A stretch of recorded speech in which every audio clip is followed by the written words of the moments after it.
Boa noite, meus irmãos, a graça e a paz do Senhor Jesus. Obrigado, presbítero Bruno, pela condução do culto até agora. Estejamos orando também pela palavra que será pregada lá em nossa congregação hoje. Que Deus abençoe o nosso irmão lá também.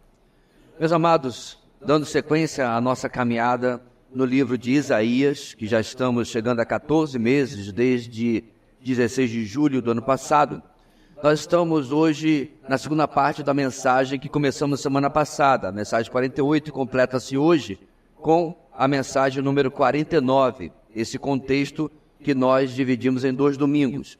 Hoje, então, vamos continuar a nossa mensagem, seguindo para o capítulo 52, fechando-a nessa ocasião. Durante toda essa nossa caminhada, este grande tema do livro de Isaías tem nos acompanhado, vai ser projetado ali, quero convidar os irmãos a nós lermos a uma só voz.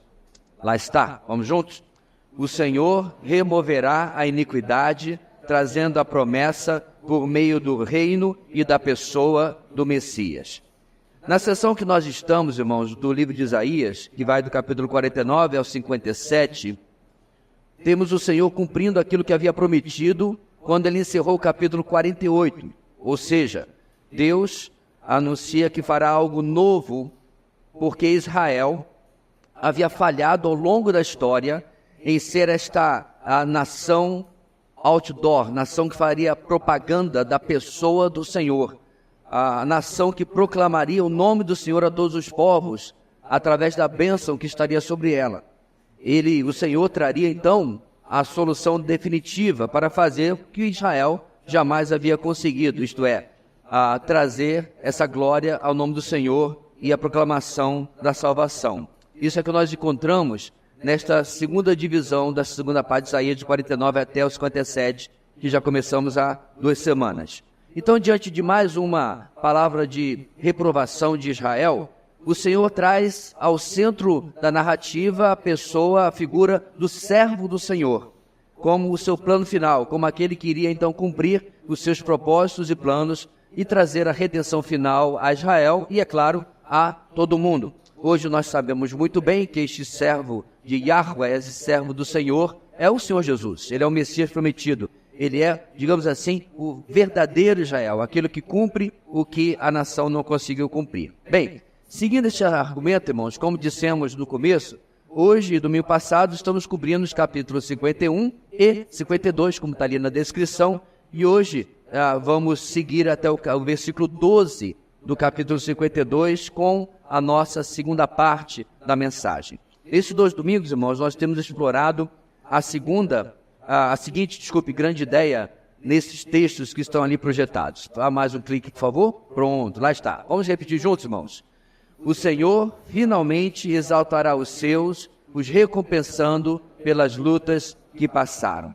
Em outras palavras, irmãos, é mais um texto desta segunda parte de Isaías, não é? Do capítulo 40 ao diante, que traz esperança. Algo que, quando se refere à Bíblia, nós já falamos, se refere não a uma esperança vazia, mas a certeza de que dias melhores virão, porque assim o Senhor tem prometido. A esperança meramente humana, eu até mencionei que no meu contexto, essa eu escrevi com E minúsculo, ela é talvez, né? Pode acontecer, uma possibilidade. Já a esperança bíblica, não. Ela é uma certeza de que o Senhor fará aquilo que tem prometido para nós. E o mesmo se aplica às promessas que ele fez ao povo de Israel. Bem, para nos situar, eu quero pedir aos irmãos que a gente comece relendo o capítulo 51, que vimos semana passada, revendo os pontos que já vimos. Essa vai ser a nossa recapitulação de hoje. E aí, então, vamos passar para o resto do texto, que inclusive é um texto menor, que vamos explorar no dia de hoje. Isaías, capítulo 51, dá uma olhada à sua direita e esquerda, ver se alguém precisa acompanhar na sua Bíblia, no seu aplicativo, no seu iPad, iPod, iPin, tanto faz, e veja se alguém precisa de uma carona na sua Bíblia, para podermos ler juntos. Vamos aí? Diz assim a palavra do Senhor, capítulo 51 de Isaías, versículo 1. Escutem-me, vocês que buscam a retidão e procuram o Senhor. Olhem para a rocha da qual foram cortados e para a pedreira de onde foram cavados. Olhem para Abraão, seu pai, e para Sara, que lhes deu a luz. Quando eu os chamei, ele era apenas um, e eu o abençoei e o tornei muitos. Com certeza, o Senhor consolará Sião e olhará com compaixão para todas as minas dela. Ele tornará seus desertos como Éden, seus ermos como o jardim do Senhor. Alegria e contentamento serão achados nela, ações de graça e som de canções. Escutem-me, povo meu, ouça-me, nação minha. A lei sairá de mim, minha justiça se tornará uma luz para as nações. Minha retidão logo virá, minha salvação está a caminho, e meu braço trará justiça às nações. As ilhas esperarão em mim, e aguardarão esperançosamente pelo meu braço. Ergam os olhos para os céus, olhem para baixo, para a terra, os céus desaparecerão como fumaça, a terra se gastará como uma roupa, e seus habitantes morrerão como moscas. Mas a minha salvação durará para sempre, a minha retidão jamais falhará. Ouçam-me, vocês que sabem o que é direito, vocês, povo que tem a minha lei no coração. Não temam a censura de homens, nem fiquem aterrorizados com seus insultos, pois a traça os comerá como uma roupa, o verme os devorará como uma lã. Mas a minha retidão durará para sempre, a minha salvação de geração em geração. Desperta, desperta, veste de força o teu braço, ó Senhor. Acorda como em dias passados, como em gerações de outrora. Não foste tu que despedaçaste o monstro dos mares, que transpassaste aquela serpente aquática? Não foste tu que secaste o mar, as águas do grande abismo, que fizeste uma estrada nas profundezas do mar, para que os redimidos pudessem atravessar? Os resgatados do Senhor voltarão, e entrarão em Sião com cântico, alegria eterna coroará sua cabeça. Júbilo e alegria se apossarão deles, tristeza e suspiro deles fugirão. Eu mesmo sou quem a consola. Quem é você para que tema homens mortais, os filhos de homens que não passam de relva, e para que se esqueça o Senhor, aquele que fez você, que estendeu os céus e lançou os alicerces da terra, para que você viva diariamente, constantemente apavorada por causa da ira do opressor e está inclinado a destruir? Pois onde está a ira do opressor? Os prisioneiros encolhidos logo serão postos em liberdade. Não morrerão em sua masmorra, nem terão falta de pão, pois eu sou o Senhor, o seu Deus, que agita o mar para que suas ondas rujam. Senhor dos exércitos é o meu nome. Pus minhas palavras em sua boca e o cobri com a sombra da minha mão. Eu, que pus os céus no lugar, que lancei os alicerces da terra e que digo a Sião, você é o meu povo. Desperte, desperte, levante-se, ó Jerusalém, você que bebeu da mão do Senhor o cálice da ira dele, você que engoliu até a última gota da taça que faz os homens cambalearem. De todos os filhos que ela teve, não houve nenhum para guiá-la. De todos os filhos que criou, não houve nenhum para tomá-la pela mão. Quem poderá consolá-la dessas duas desgraças que a atingiram? Ruína e destruição, fome e espada. Quem poderá consolá-la? Seus filhos desmaiaram, eles jazem no início de cada rua, como antílope pego numa rede. Estão cheios da ira do Senhor e da repreensão do seu Deus. Portanto, ouça isto, você, aflita, embriagada, mas não com vinho. Assim diz o seu soberano, o Senhor, o seu Deus, que defende o seu povo. Veja que eu tirei da sua mão o cálice que faz cambalear. Dele, do cálice da minha ira, você nunca mais beberá. Eu porei nas mãos dos seus atormentadores, e lhe disseram, caia prostrada para que andemos sobre você. E você fez as suas costas como chão, como uma rua, para nela a gente andar. Irmãos, nessa primeira parte nós aprendemos, primeiramente, o seguinte, nosso primeiro ponto de semana passada. A permanente fidelidade de Deus continua agindo em resposta aos seus. A permanente fidelidade de Deus continua agindo em resposta aos seus. Falando aos que são do remanescente fiel, os que realmente buscam o Senhor, está no versículo 1, aí estavam lá no cativeiro, o Senhor relembra Israel sobre as suas origens, e como o Senhor cuidou do seu povo desde então, de sua origem com Abraão.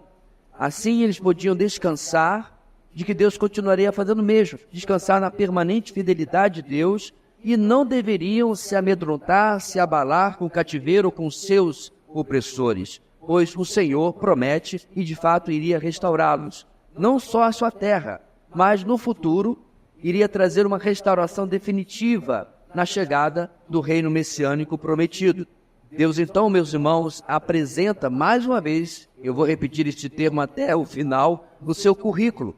O que eu tenho feito garante que eu continuarei fazendo e levarei a termo, a final, a conclusão, os planos que eu tenho para vocês.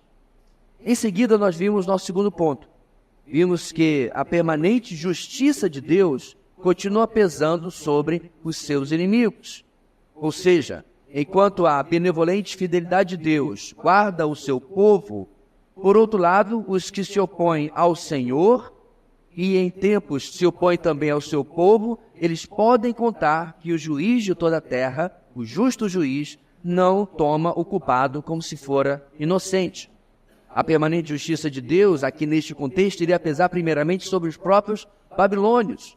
E podemos confiar, meus irmãos, que ele fará o mesmo, vimos isso na nossa mensagem, sobre todas as expressões de mal ou do mal, todas as expressões de seus inimigos, todas as expressões do pecado. Deus não deixará absolutamente nada que esteja na contramão da sua essência, do seu ser, permanecer. Ele irá lidar com tudo. E, eventualmente, o dia de prestação de contas chega para todos aqueles que se opõem ao Senhor da história. É isso que ele promete. Bem, seguindo a nossa mensagem, agora sim, vamos para o capítulo 52 e vamos completar ali o nosso quadro com mais 2 pontos hoje. E vamos ler apenas, irmãos, do versículo 1 até o versículo 12. Porque, como já lembramos várias vezes, as divisões de capítulos e versículos que temos na nossa Bíblia, apesar de muito úteis, nem sempre eles estão dentro do contexto correto, certo? Então nós vamos, obviamente, no próximo domingo, seguir o capítulo 52 e passar para o capítulo 53, e aí sim teremos o nosso contexto. Vamos lá, irmãos, versículo 1 até o versículo 12. Diz assim a palavra do Senhor: Desperte, desperte, ó Sião, vista-se de força, vista suas roupas de esplendor, ó Jerusalém, cidade santa. Os incircuncisos e os impuros não tornarão a entrar por suas portas. Sacuda para longe a sua poeira, levante-se, sente-se entronizada, ó Jerusalém. Livre-se das correntes em seu pescoço, ó cativa cidade de Sião. Pois assim diz o Senhor: vocês foram vendidos por nada, e sem dinheiro vocês serão resgatados. Pois assim diz o soberano, o Senhor: no início o meu povo desceu para morar no Egito. Ultimamente a Assíria o tem oprimido. E agora o que tenho aqui? Pergunta o Senhor. Pois o meu povo foi levado por nada, e aqueles que o dominam zombam, diz o Senhor. E constantemente, o dia inteiro, meu nome é blasfemado. Por isso o meu povo conhecerá o meu nome. Naquele dia, eles saberão que eu sou sou eu que o previ. Sim, sou eu. Como são belos nos montes os pés daqueles que anunciam boas novas, que proclamam a paz, que trazem boas notícias, que proclamam salvação, que dizem a Sião: o seu Deus reina. Escutem, suas sentinelas erguem a voz, juntas gritam de alegria. Quando o Senhor voltar a Sião, elas o verão com seus próprios olhos. Juntas cantem de alegria, vocês, ruínas de Jerusalém, pois o Senhor consolou o seu povo, ele resgatou Jerusalém. O Senhor desnudará o seu santo braço à vista de todas as nações, e todos os confins da terra verão a salvação do nosso Deus. Afastem-se, afastem-se, saiam daqui, não toquem em coisas impuras, saiam dela e sejam puros, vocês que transportam os utensílios do Senhor. Mas vocês não partirão apressadamente, nem sairão em fuga, pois o Senhor irá à frente de vocês, o Deus de Israel será a sua retaguarda. O Senhor finalmente exaltará os seus, os recompensando pelas lutas que passaram. Fidelidade permanente para os que servem a Deus, justiça permanente para aqueles que se opõem a Ele. Diante disso, meus irmãos, o nosso texto traz o Senhor restaurando a moral e o ânimo do seu povo ao descrever os feitos que o futuro cumprimento das promessas irá causar neles e no resto de todo o mundo. A permanente fidelidade de Deus sobre este povo impacta aqueles que observam atentamente a história. Tanto é assim que mesmo cristãos que antes, ao longo da história da igreja, em um momento descartaram qualquer papel para Israel na história, muitos deles revisitaram, reviram as suas posições e mudaram.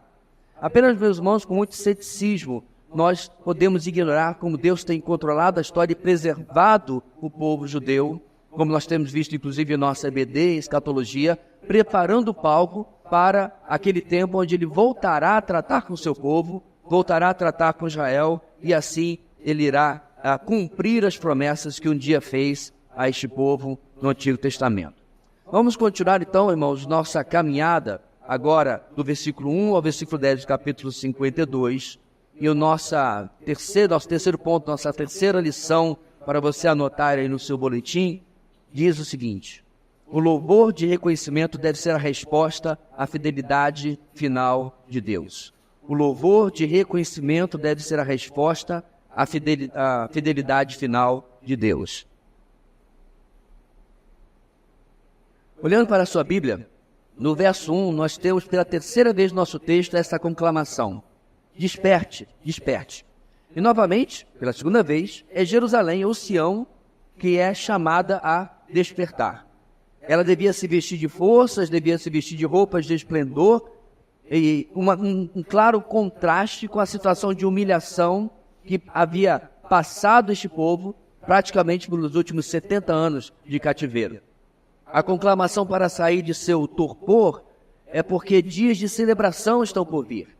Não só porque ela seria liberta do cativeiro, irmãos, mas porque ela seria adornada novamente, isto é, ela seria reconstruída. Tudo isso nós sabemos, realmente aconteceu nos dias de Neemias, Zorobabel e Esdras, em que este povo foi retornado a Jerusalém e ali reconstruiu tudo.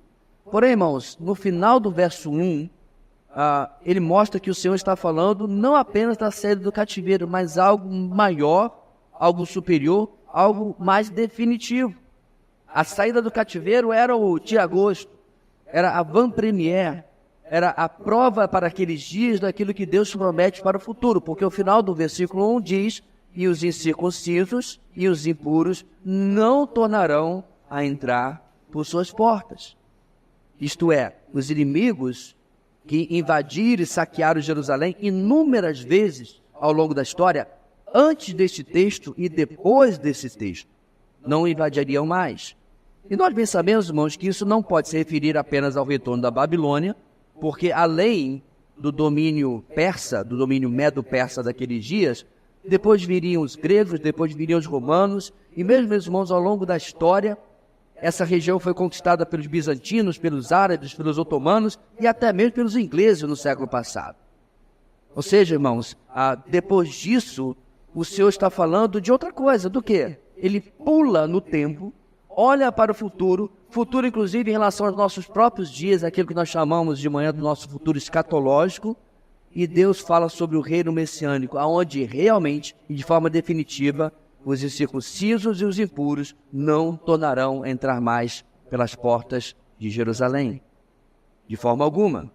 Jerusalém estará sob o reinado do Rei dos Reis e jamais cairá nas mãos de inimigos novamente. Diante dessa verdade prometida, eles são ordenados, verso 2, a sacudir a poeira e se levantar. Isto é, o tempo de luto, o tempo de lamento, o tempo de choro havia acabado. Ela agora estava entronizada, não mais cativa. Em nossa perspectiva, meus irmãos, mesmo hoje, Jerusalém ainda vive cativa, envolta em conflitos e divisões, mas um dia isso chegará ao fim. Como? Pela mão dos homens ou pela mão de Deus? Obviamente pela mão do Senhor. Primeiramente, no verso 3, eles são lembrados de terem sido vendidos por nada. Isto é, o Senhor não os vendeu ao cativeiro porque estava precisando de dinheiro. Deus não mandou seu povo para o cativeiro, irmãos, os vendeu porque estava precisando de recursos. O texto fala claramente que não. Muito pelo contrário, não havia nenhuma dívida que Deus precisasse pagar. Deus fez isso, meus irmãos, unicamente pela sua vontade. Agora repare como ele continua. Deus vai vendê-los por nada, mas vai resgatá-los por nada, porque ninguém vai pagar por isso, só a mão do Senhor. Essa é a noção, irmãos, de resgate. Essa é a noção de redenção que permeia e é explorada em toda a Escritura. Aqui, em diversos lugares do Antigo Testamento, a presença de resgate, a presença de redenção vai crescendo como uma massa crítica para amadurecer essa ideia, para que nós pudéssemos chegar à redenção final na pessoa do Senhor Jesus. Ele é o nosso resgatador final. Assim como lá no Antigo Testamento, por exemplo, Boaz foi para Ruth. Ele é o nosso resgatador do cativeiro, que nós mesmos nos colocamos pelos nossos pecados, tal como o Senhor aqui nesse texto é para Israel. Repare, Ruth não pagou nada, Israel não pagou nada. Seus resgatadores sofreram, digamos assim, o dano, pagaram o preço e fizeram o pagamento. Isso me lembra, sabe o que, meus irmãos? O Evangelho. Pois vocês são salvos pela graça, por meio da fé. Isso não veio de vocês, é dom de Deus, não por obras, para que ninguém se glorie. Em uma ilustração ainda, meus irmãos, ainda bastante primária, nosso texto de Isaías, Deus está falando: eu vou tirar vocês e resgatá-los da Babilônia, e vocês não vão levantar um dedo por isso. Só eu sou o autor da redenção de vocês. O apóstolo Paulo também fala, em 2 Coríntios capítulo 5, que Deus em Cristo estava reconciliando consigo o mundo, não levando em conta os pecados dos homens. A obra da redenção, completamente uma obra do Senhor. Para completar o nosso tempo nesse assunto, o autor de Hebreus declara: por essa razão, Cristo é o mediador de uma nova aliança, para que os que são chamados recebam a promessa da herança eterna, visto que ele morreu como resgate pelas transgressões cometidas sob a primeira aliança. Ou seja, toda a obra, irmãos, a razão de nós estarmos aqui, a razão deste povo existir até hoje, tudo que foi feito por Israel, nasce, começa e termina e é concluído no nosso Deus. Ele é o autor, ele é o consumador da nossa fé, da nossa redenção, do nosso resgate. Bem, diante de tudo isso, os versos 4 a 6, se apoiando nessa verdade e desenvolvendo ainda mais essa verdade, começa a falar que o Senhor faz uma breve revisão da história da nação e de tudo aquilo, das escravidões, vamos dizer assim, pela qual eles passaram. Eles haviam migrado para o Egito, não é isso? Para poder preservar a vida, mas lá eles se tornaram escravos durante 400 anos. O texto aí pula do Egito e vai para o cativeiro da Síria, que diz respeito ao Reino do Norte. O Reino do Norte, alguns anos antes, havia sido levado cativo para a Síria e nunca mais voltou. A mesma Síria, irmãos, que parou nos muros de Jerusalém com Senaqueribe. Quando Deus lembra, meus irmãos, esse cativeiro, Ele está dizendo: olha, os seus irmãos do Norte não conseguiram resistir, porque não se voltaram para mim. Mas quando os mesmos conquistadores, que levaram 10 tribos, foram às suas portas, ó Jerusalém, eu, o Senhor, os parei ali. Eu os impedi de prosseguir, eu os impedi de levá-los. Deus está mostrando, meus irmãos, agora como eles estavam sempre sob o controle do Senhor. Mas aí, não tendo se voltado, a Babilônia surge e havia levado Judá, o Reino do Sul, e os transformado em um motivo de zombaria e blasfêmia contra Deus. Tudo isso deveria estar sendo fomentado, meus irmãos, na mente, na pesquisa desse povo, olhando para a sua história, dizendo: poderia ser diferente. Da mesma maneira como o Senhor impediu um império nos nossos muros, poderia ter impedido outro, se nós tivéssemos voltado para Ele. Apesar da impotência que sentiram em todas essas situações, naquele dia, quando o Senhor resgatar definitivamente o seu povo, isso serviria de grande impacto sobre eles, e a realidade do poder soberano do Senhor para trazê-lo de volta, vez após vez, mostrando que Ele era o único Deus verdadeiro, iria realmente ser algo que eles entenderiam por última vez, de forma definitiva. Nos últimos dias, meus irmãos, essa atitude de fé dominará o remanescente fiel, e eles finalmente conhecerão o Senhor como nunca haviam conhecido antes. Conhecerão o Senhor que ao longo da história previu todas essas coisas, determinou todas essas coisas. A começar pelo cativeiro no Egito e sua adoração, ele contou isso a Abraão, em Gênesis capítulo 15, e disse inclusive a Abraão que o povo dele ficaria cativo durante 400 anos. Ele é o Senhor da história. Ele continua, meus irmãos, até a restauração final no reino messiânico, onde sempre o Senhor está presente e conduzindo, controlando a história. Essa a percepção, meus irmãos, infelizmente vai chegar tardiamente para o povo de Israel, digamos assim, no apagar das luzes, no 44 do segundo tempo, mas ela hoje é presente para nós. Deus controla, irmãos, não só a história de maneira macro, mas Ele controla a sua segunda-feira. Ele controla o seu dia a dia. Ele controla aquela notícia que essa semana você vai ter e você ainda nem sabe que você vai ter. Ou Ele controla aquele compromisso ou aquela resposta que você está de fato aguardando para esta semana e talvez esteja um tanto temeroso. Há uma frase, meus irmãos, que eu ganhei de uma irmã querida na minha adolescência e está até hoje, né, colado, é um adesivo numa pasta que eu tenho lá em casa. E a frase dizia o seguinte: não se preocupe com o dia de amanhã, Deus já esteve lá. No passado, no dia de amanhã, o nosso Deus já esteve e estava cuidando de tudo. Se o povo de Israel, meus irmãos, compreendesse esta noção ao longo da história, a história seria completamente diferente. Bem, diante dessas verdades maravilhosas, o que resta a não ser louvar e adorar ao Senhor? Nos versos 7 e 8 temos exatamente um hino de adoração. Ele começa, irmãos, com um texto que é reutilizado pelo apóstolo Paulo lá em Romanos capítulo 10. Lá Paulo diz: e como pregarão, se não forem enviados, e como está escrito, como são belos os pés dos que anunciam boas novas. Isaías, meus irmãos, no verso 7, fala dos belos pés do mensageiro, não no mesmo sentido que Paulo usa.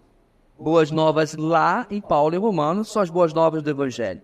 Aqui o corredor, o mensageiro corredor, está anunciando a redenção final de Israel, mencionada nos versos anteriores. Essas são as boas novas descritas aqui. As boas novas de que o nosso Deus não é homem para mentir, Ele não muda de opinião, Ele não tem uma personalidade volúvel, um dia Ele está bem, outro dia Ele está de mal com você. O nosso Deus é constante, é permanente.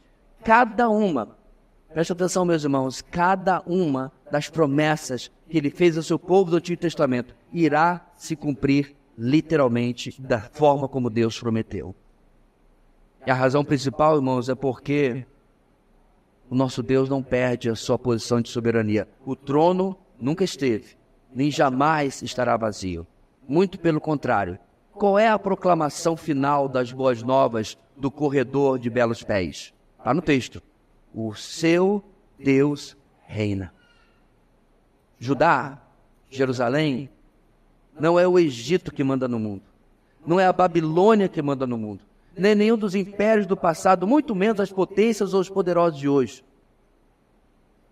De fato, meus irmãos, duas verdades absolutas precisam estar sempre em nossa mente, como devia estar na mente do povo do Antigo Testamento. Primeiro, o Senhor Jesus declarou claramente para nós em Mateus capítulo 28, 18, foi-me dado toda a autoridade nos céus e na terra.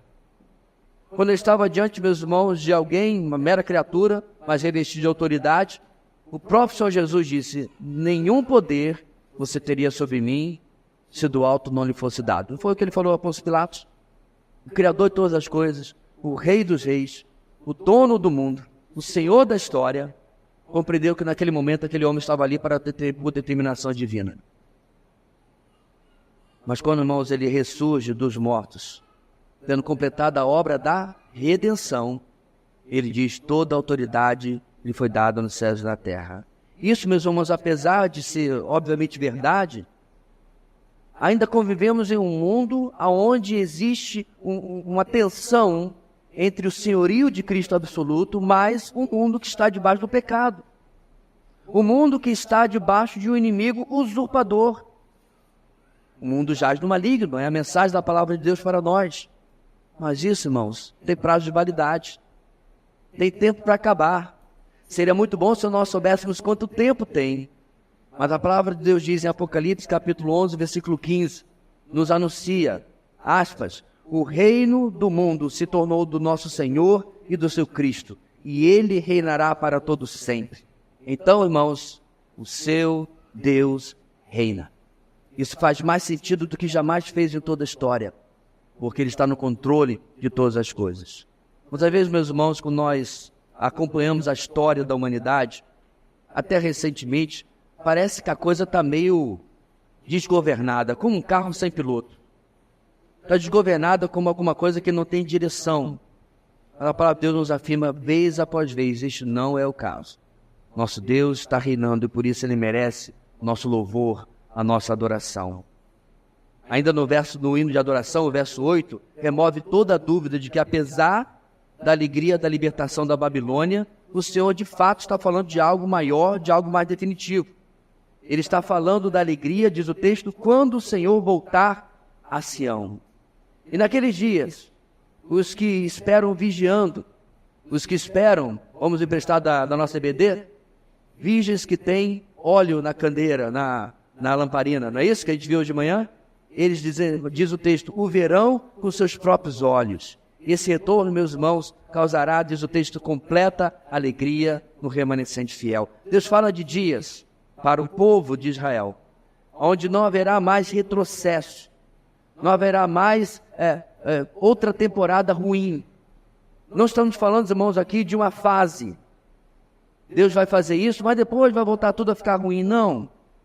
É o tempo de restauração total, é o tempo de alegria total, é o tempo definitivo da obra de Deus que ele havia prometido durante tanto tempo. Os versos 9 e 10 descrevem o que vem depois do que é celebrado nesse ano de adoração.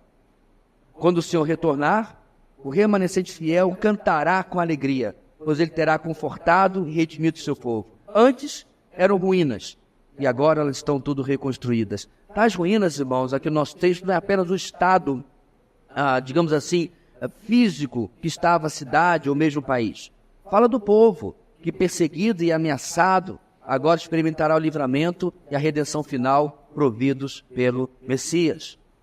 Por fim, alguém lembra, irmãos, como Israel foi reprovada por não cumprir o seu papel de proclamar o nome do Senhor a todas as nações por meio da sua obediência? Falamos disso agora no começo da nossa introdução. Lembra disso? Pois bem, alguém lembra como vimos como o Senhor disse que faria uma coisa nova e traria o seu servo para cumprir o que Israel não havia conseguido? Pois bem, é exatamente assim que o verso 10 encerra o nosso ponto. Esta obra de graça do Senhor em favor do seu povo demonstrará a todas as nações seu poder, o poder do seu santo braço e a salvação que ele oferece. De certa forma, meus irmãos, é bom que Israel tenha sido reprovado, porque a glória se concentra unicamente na pessoa do nosso Deus. Em diversos outros lugares, os profetas já previram como diante da ação do braço do Senhor, as nações irão se juntar ao redor de Jerusalém, ao redor do Senhor Jesus, o Rei dos Reis, e de lá, ele governará todas as nações. Diz o texto, naquele tempo eu ajuntarei vocês, naquele tempo os trarei para casa, eu lhes darei honra e louvor entre todos os povos da terra, quando eu restaurar a sua sorte diante dos seus próprios olhos, diz o Senhor. Isso está em Sofonias 3:20. O próprio Isaías, irmãos, nós já passamos por esse texto, nos disse lá no capítulo 2, no começo da sua profecia. Isaías capítulo 2, 2-4. Nos últimos dias, o monte do templo do Senhor será estabelecido como principal, será elevado acima das colinas, e todas as nações correrão para ele.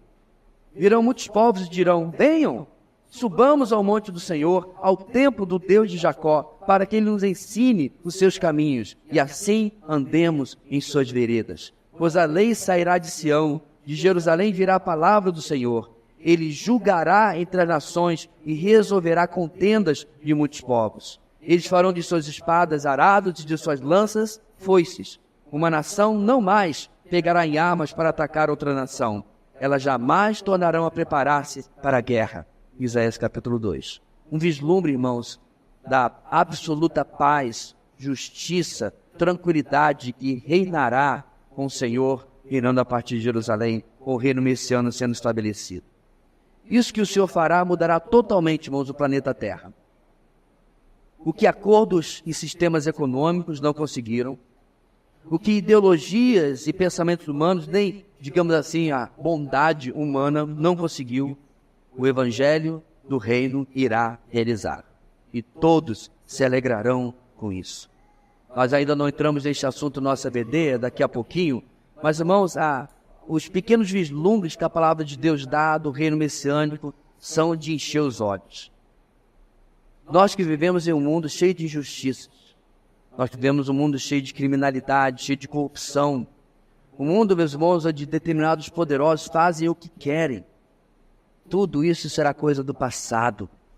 E absoluta justiça, paz, santidade, equidade, aí você pode colocar tudo de bom que vai aí, reinará, porque o Senhor Jesus reinará sobre toda a terra. Portanto, meus irmãos, este é um motivo que deve nos trazer louvor. Louvor porque a resposta de Deus, a fidelidade final dele só pode ser essa. Quando a gente olha para este quadro, nós procuramos a mão do homem. Não tem. Quando nós olhamos para este quadro, nós procuramos o nosso papel. Não tem. Quando nós olhamos para este quadro, procuramos a nossa cooperação. O que eu posso fazer para ajudar, Senhor? Aí ele diz, não se preocupe. O meu santo braço fará tudo. Eu realizarei. Esse é, meus irmãos, o papel do nosso Redentor. Por isso nós devemos louvá-lo. Bem, como você reparou, chegando ao final do nosso texto, nós temos apenas 2 versos. Nessa conclusão do seu pensamento, o Senhor irá mostrar o equilíbrio que temos visto tanto na primeira parte de Isaías como na segunda. Apesar da primeira parte, meus irmãos, que vimos, capítulo 1, 39, né, tratar mais de confrontação e repreensão, logo o Senhor incluía também palavras de promessa e promessas de esperança, de consolo, de restauração, do futuro glorioso para o seu povo. E apesar também do tom mais positivo, de mais consolo, prevalecer na segunda parte, capítulo 40 ao final, o Senhor não tem deixado também, irmãos, de lembrar o povo de Judá que tudo que aconteceu com ele de ruim é culpa dele mesmo. Jamais foi uma falha da parte do Senhor. Portanto, mostrando novamente, meus irmãos, este equilíbrio, agora o povo é exortado nos versículos finais. Exortado a realmente sair da Babilônia. O Senhor sabe, meus irmãos, isso é interessante, que é mais fácil tirar o povo da Babilônia do que tirar a Babilônia do povo. Realidade que muitas vezes nós encontramos quando é mais fácil tirar o ser humano do mundo, mais difícil e processual tirar o mundo do ser humano. Versículos então, meus irmãos, finais do nosso texto, vão nos ensinar o seguinte, 11 e 12. O abandono do pecado deve ser a resposta à redenção final de Deus. O abandono do pecado deve ser a resposta à redenção final de Deus. Primeiro, despertem. Agora, afastem. O novo imperativo com o qual o Senhor inicia o verso 11, irmãos, traz um tom de urgência, um tom de seriedade. Essa exortação é dirigida ao Israel, que ainda está no nosso futuro, perto do estabelecimento do reino messiânico. Mas esse imperativo é baseado na experiência que este povo teve em outros cativeiros, inclusive da Babilônia. A sedução, irmãos, do povo de Judá pelas coisas que o cativeiro oferecia, que a Babilônia oferecia, nós já mencionamos em outras mensagens.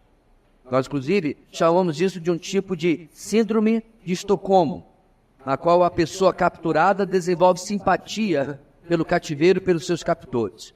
Isso não é, obviamente, algo que acontece sempre, na verdade, a minoria das vezes, mas é algo que Deus já observou que havia acontecido com este povo, inclusive, ao longo de 7 décadas, se inclinando para os falsos deuses da Babilônia. Surpreendentemente, irmãos, o mesmo aconteceu séculos antes com alguns que saíram do Egito, o qual, diga-se passagem, irmãos, era um cativeiro mais longo e muito pior que o da Babilônia. Isso é tanto verdade, meus irmãos, que mais de 40 anos depois da saída do Egito, preste atenção, quando Josué já era um velhinho, já estava se aposentando pelo INSS da época, no finalzinho do seu livro, olha só, Josué diz, agora temam o Senhor e sirvam-no com integridade e fidelidade, joguem fora os deuses que os seus antepassados adoraram, além do Eufrates e no Egito, e sirvam ao Senhor. Eles carregaram, irmãos, a idolatria egípcia por todos aqueles anos. A misericórdia, a paciência, a tolerância do Senhor com o seu povo no Antigo Testamento era algo impressionante.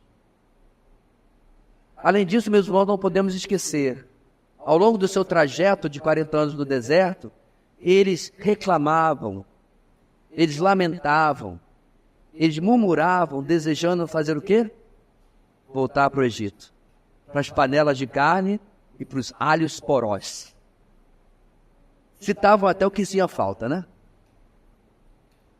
De fato, meus irmãos, por mais que o nosso Deus seja fiel e amoroso, por mais coisas que Ele nos façam, infelizmente, o nosso coração infiel anseia o nosso amante chamado pecado.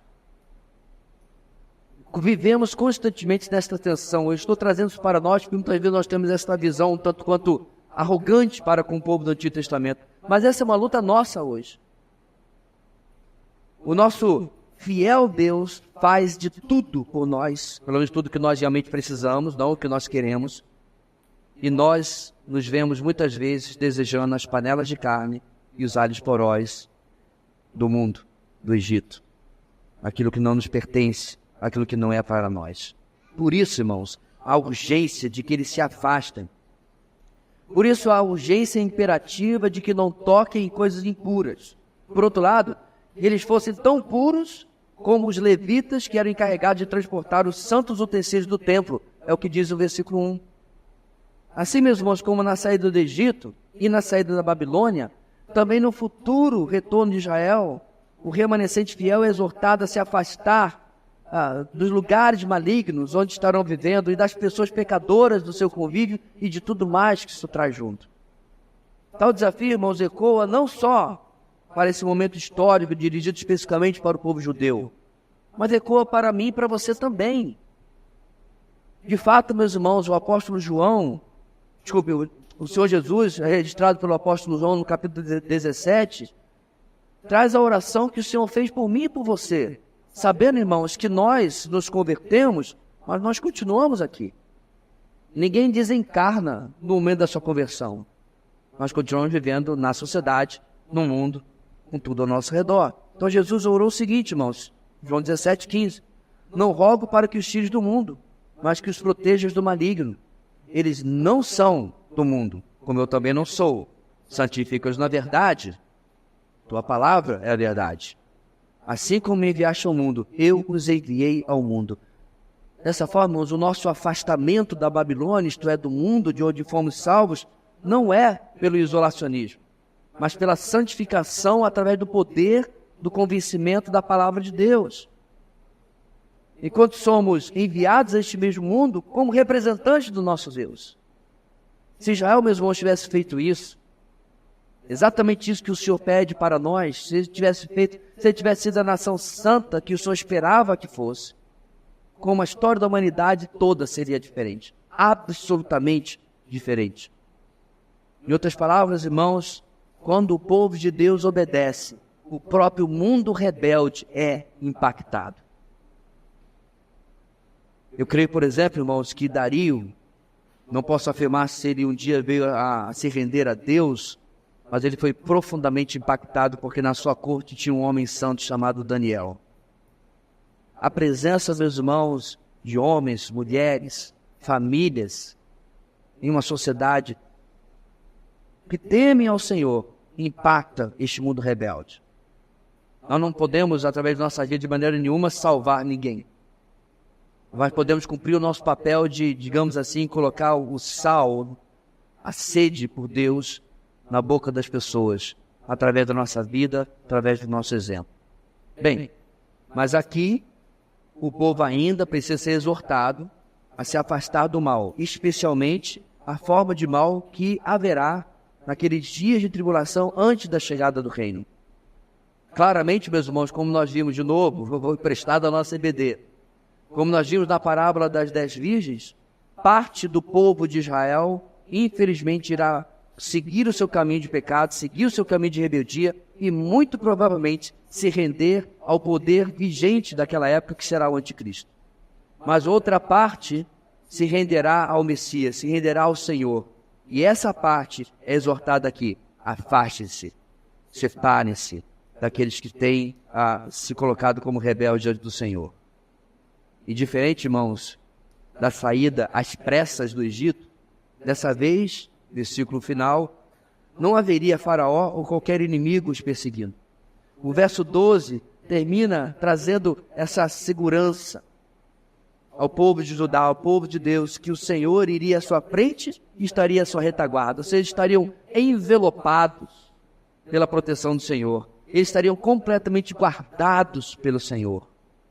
Deus estaria em todos os lugares cuidando do seu povo. Portanto, meus irmãos, diante de tamanhas promessas, a única resposta que eu posso dar, eu e você, ao Senhor, e espera-se do povo de Israel naqueles dias, é abandonar completamente o pecado. Aquilo que traz tristeza ao nosso coração é certamente o coração de Deus e traz tantas dificuldades em nossos relacionamentos, em nossas convivências, nossos planos, quando nós resolvemos trocar o que Deus nos ordena por aquilo que o nosso coração deseja. Antes de nós terminarmos, meus irmãos, vamos pensar novamente sobre os dois pontos, que vimos hoje. Primeiro falamos do louvor de reconhecimento como resposta a esse plano final de fidelidade de Deus. Aí eu lembrei, meus irmãos, que Paulo nos deixa um presente quando ele fala, de novo, trazendo segurança para nós, de como Deus vai começar e vai terminar aquilo que começou em cada uma de nossas vidas. Eu me refiro, é claro, a Filipenses capítulo 1, quando Paulo diz: estou convencido de que aquele que começou boa obra em vocês vai completá-la até o dia de Cristo Jesus. Em nosso texto, meus irmãos de Isaías, desses domingos, o Senhor precisou mais uma vez lembrar o seu povo do Antigo Testamento que Ele mesmo havia começado a história deles. Porém, ao longo dessa história, o Senhor recebeu ingratidão, murmuração e grande parte do seu relacionamento com Israel.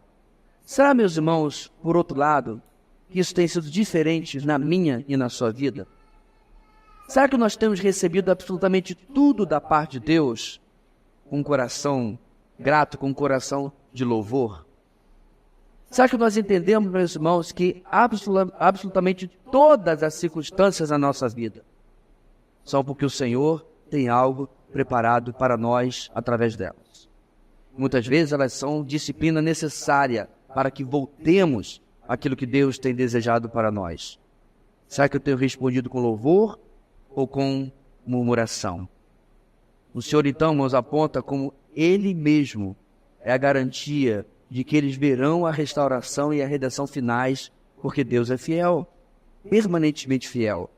Ao que vimos, meus irmãos, refletidos para nossas vidas, nessas palavras de Paulo que eu acabei de ler. Deus não está, meus irmãos, fazendo test drive com a sua vida, para ver se dá certo. Deus não está aí tentando decidir se continua com você ou não. Deus começou um plano na minha vida e na sua, Ele vai completá-lo completamente. Ele vai terminar aquilo que Ele planejou para nós, e a garantia é em Cristo Jesus, a obra é completa. Ele vai formar a pessoa de Deus, de Cristo em nossas vidas. Não importa quais sejam os métodos ou meios que Ele precise para tanto. Diante disso, qual tem sido a minha atitude para com toda a segurança que o Senhor traz sobre a minha história?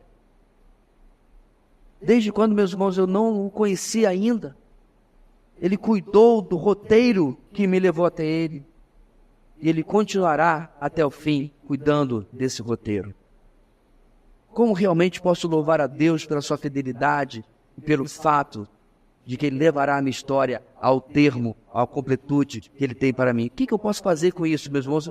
Quando a gente fala sobre louvor nesse ponto, a gente está falando só de música. Não significa que a gente vai ficar cantando, louvando a Deus dessa maneira, não. A resposta, meus irmãos, é um estilo de vida de gratidão. Um estilo de vida de consagração, é viver para Ele e por Ele a cada dia. É algo que nós já tratamos em mensagens outras de Isaías. É Deus estar presente na nossa segunda-feira. É Deus não ser um exercício do domingo, mas ser um exercício do nosso dia a dia. É viver para a glória dEle em cada instância, em cada detalhe da nossa vida. Hoje eu vi um vídeo, meus irmãos, absolutamente maravilhoso. Não consegui ver os detalhes, porque eu não pude parar para ouvir o áudio, qualquer coisa assim.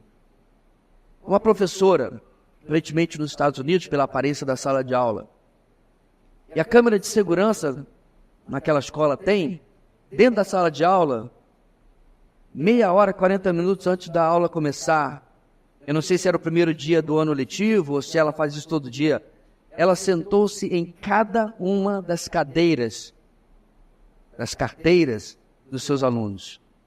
Esse tem um lugar fixo ali, o nomezinho colocado, e ela orava por cada um dos seus alunos. Eu achei, meus irmãos, aquele exemplo onde ela está colocando o seu ofício, a sua ocupação, debaixo do Senhor. Com certeza uma pessoa capacitada, habilitada, treinada, formada para fazer isso. Como você é na sua profissão. Mas, meu irmão, você só consegue chegar até determinado ponto. Você só vai até um determinado lugar.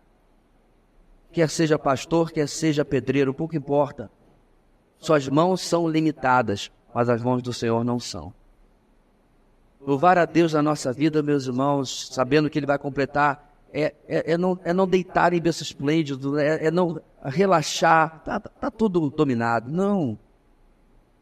Mas é colocar o Senhor presente na nossa vida e louvá-lo, porque Ele está completando a obra que deseja fazer através de nós. Mas além do louvor, meus irmãos, o nosso texto traz outra resposta. A resposta de abandonar o pecado. Outro apóstolo vai nos ajudar nesse ponto. O apóstolo João escreveu na sua primeira carta, esse texto já mencionei as 4 ou 5 mensagens atrás. Ele fala dessa atitude de quem compreendeu como a fidelidade de Deus é total e nos garante a redenção. A atitude em 1 João 3,13 é a seguinte: todo aquele que nele tem esta esperança purifica-se a si mesmo, assim como ele é puro. A grande mensagem da escatologia, meus irmãos, pela qual nós aprendemos, não é para ficar brigando na internet. Não é para ficar disputando com o irmão da outra posição. A grande lição da escatologia, da bendita esperança dos santos, meus irmãos, é: estou vivendo hoje, me afastando do pecado. Estou vivendo de maneira pura, como diz o texto de 1 João 3. O mundo evangélico, irmãos, tem sido distraído quanto ao perigo do pecado, com a distração do exagero do papel de Satanás. Não me entenda mal. Satanás é o nosso inimigo. Ele é afirmado ser o nosso inimigo. 1 de Pedro 5,8. Não há dúvida sobre isso. Porém, meus irmãos, nada nem ninguém é tão destrutivo do que o meu e o seu pecado. O meu e o seu pecado é algo tão ruim, tão poderoso, se nós não dominá-los, que Satanás pode tirar férias. Eu não preciso fazer nada com a vida dele, ele já está sabotando a vida dele sozinho. Como? Está ouvindo o seu coração. Está se submetendo aos seus desejos. Está rejeitando a vontade dele. Acho que Satanás não fala nem o nome de Deus.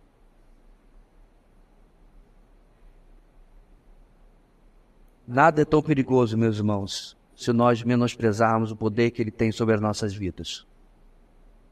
O remanescente fiel, então, é desafiado no nosso texto a responder com santidade diante da obra perfeita e final do Messias por eles. A mesma coisa é verdade, meus amados, em nossas vidas hoje. O dia da nossa redenção final se aproxima, está cada dia mais próximo.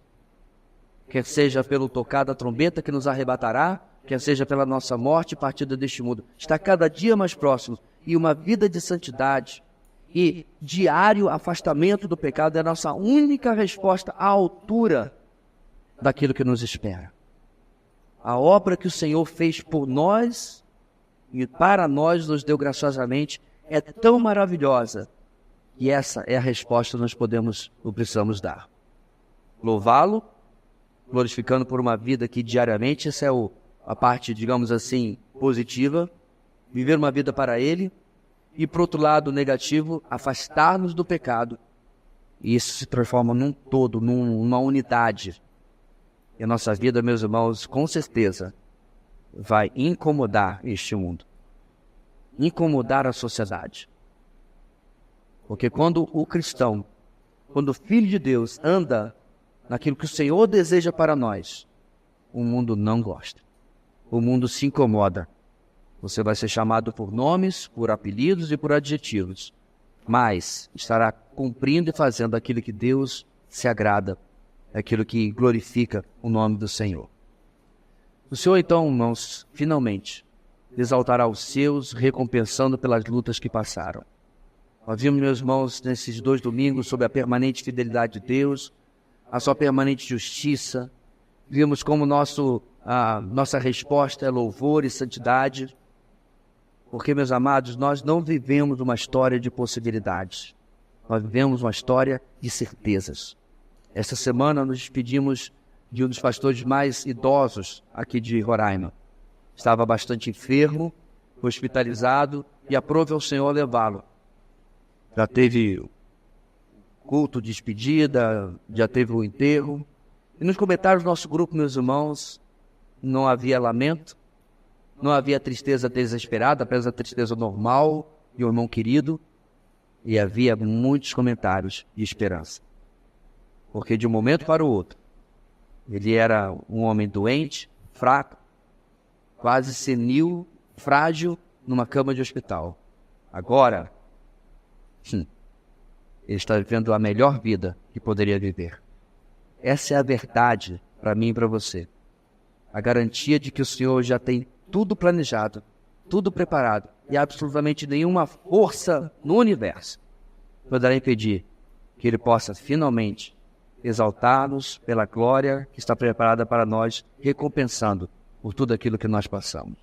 Que essa esperança e essa certeza possa dar à sua semana cor e sabor, de servir ao Senhor no seu trabalho, na sua família, onde quer que você esteja. Amém. Deus querido, muito obrigado pela convicção que a Tua palavra traz para nós, vez após vez, de que servimos ao Senhor da história, de que mesmo, ó Deus, que os poderosos deste mundo possam bramar, rugir, bater no peito e colocar-se como alguém poderoso, o trono não está vazio. O nosso Deus reina. Nossa história já está determinada.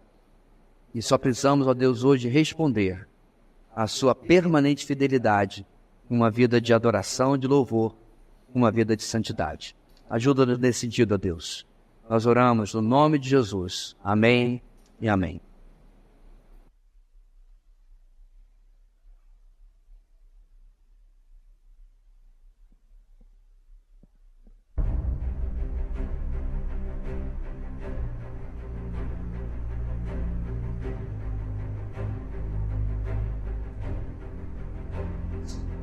Convido os irmãos a colocarem-se de pé para fazermos a oração final.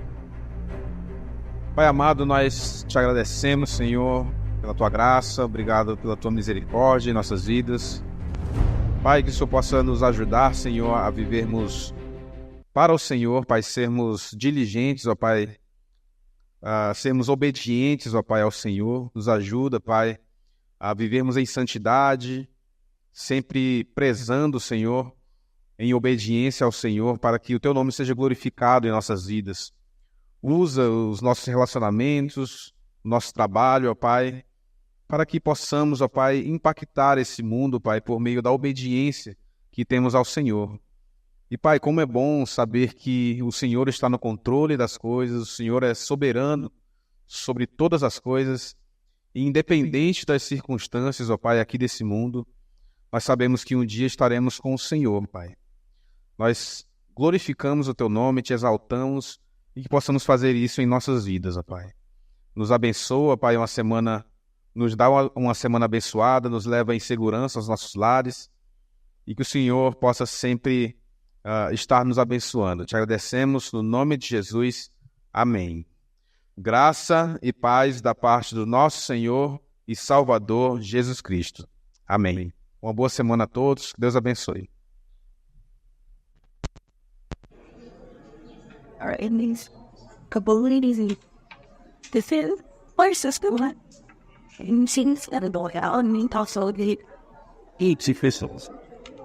it. So, and what do I think? Was if I bring up Oh my God. okay, let's get this first base called And got him. He's talking real man. so far. Or the new people. Robert got asked